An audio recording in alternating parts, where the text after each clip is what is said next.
Hey there and welcome. Today, we are diving deep into what it really takes to become a certified financial research administrator. So, if you're gearing up for the CFRA exam, think of this as your personal guide to the absolute must-know concepts. Let's get right into it. When you think about the biggest breakthroughs in medicine, in science, in technology, behind every single one of them, behind the brilliant scientists and the high-tech labs, that's right, there's a financial research administrator making sure that every single dollar is managed correctly, ethically, and just efficiently. Honestly, they're the unsung heroes who make all that world-changing research even possible. And that CFRA certification? Well, that's the mark of a true master. It's the ultimate test of your skills in navigating the incredibly complex world of research finance. So the real question is, do you have what it takes? Let's see what that journey looks like. Okay, so every great adventure begins with a map, right? Well, in our world, that map is the project budget. This is where it all starts. It's the financial foundation for the entire project. First things first, you've got to get your head around the two basic kinds of costs. On one hand, you have direct costs. These are the things you can literally point to and say, that belongs to Project X, like a researcher's salary or specific lab supplies. On the other hand, you have indirect costs, often called F&A. Think of these as the shared costs that keep the lights on for everyone: utilities, general admin, the stuff the whole institution needs.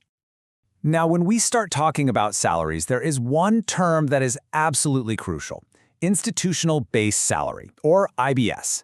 This isn't just what someone makes in a year. It's the official, formal compensation that is the mandatory starting point for figuring out any salary that gets charged to a federal grant. You have to start here. So let's see how this actually works. Let's say a principal investigator, or PI, has an IBS of $180,000, and they're putting 25% of their effort into this project.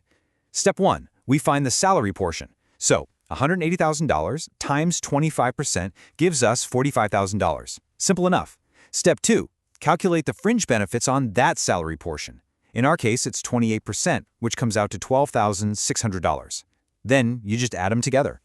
And boom, you get a total charge to the grant of $57,600. This calculation is a fundamental building block for budgeting personnel. You'll do it a million times. Okay, now here is a super important pro tip. The official study guide for the exam actually lists a different answer as correct, probably just a typo. But this is the crucial lesson. Do not just memorize answers. Understand the process. The how and why behind the calculation is what will actually get you through the exam, not just memorizing a number that might be wrong in the first place. All right, next up, modified total direct cost, or MTDC. Remember those indirect F&A costs we just talked about? Well, we don't just apply them to the total cost willy-nilly. The MTDC is the special base we use to calculate them. And you get it by taking your total direct costs and then subtracting a few specific things, like big equipment purchases. I know this one can feel a little backwards, so let's walk through it together. Let's say you've got a total award of $300,000, and that includes $40,000 for a fancy piece of equipment, which is an exclusion. To find the direct cost, you first take that exclusion out of the total award. Then, you divide that result by 1 plus the F&A rate. That gives you your MTDC base. Finally, you add that exclusion back in to get your total direct cost.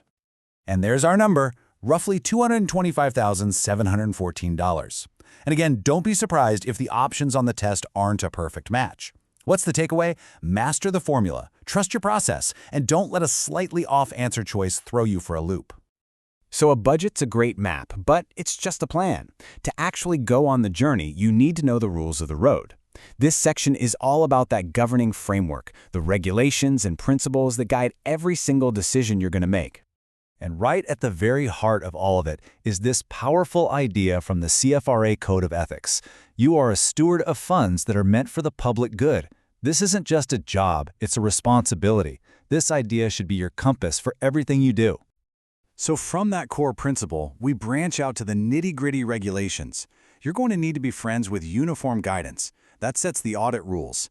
You'll need to know 2 CFR Part 220 for university cost principles. And you even need to know your own institution's IRS classification. Believe me, these aren't just suggestions, they are the non-negotiable rules of the game. And speaking of rules, here's a number you'll want to remember after you ace that exam.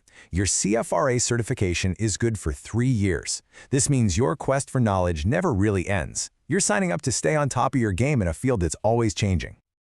Okay, so you've mapped your quest, you've learned the rules of the road, now it's time to report back from the field. This is all about tracking the project's financial journey and telling its story with complete accuracy. A classic situation you'll face is needing to move a cost that got charged to the wrong account. It happens. The standard best practice gives you a 90-day window, starting from the end of the month the charge was posted. After 90 days, it becomes way harder to justify that transfer. And then, when the project is wrapping up, two things are absolutely vital. First, you'll submit the Federal Financial Report, or FFR. Think of it as the project's final financial report card that you send to the sponsor. Second, you have to carefully account for any unliquidated obligations. These are basically funds you've promised to spend, like an invoice that's come in but you just haven't paid yet. Nailing this is the key to a successful closeout.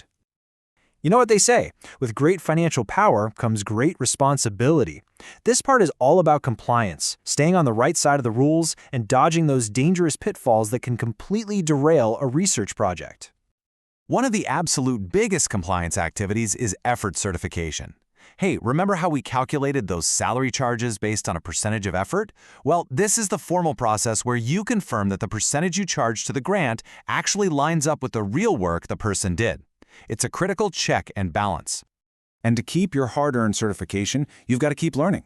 Over that 3-year period, you'll need 42 hours of continuing education. And get this, a full 80% of those credits have to be on financial topics, so you're always staying sharp. All right, this is it, the final test. Because the exam isn't just about spitting back definitions and formulas. It's about applying everything you know to messy, real-world situations. Let's tackle one. Okay, so here's the scenario. A PI has an approved ward. They want to move $150,000. Now, they're taking it out of renovations, which is part of the MTDC base, and moving it into equipment, which, remember, is an MTDC exclusion. The F&A rate, by the way, is 54%. So, how much money do they actually get to spend on that equipment? The answer? The whole thing, $150,000. But why? This is the aha moment. The key word here is re-budgeting.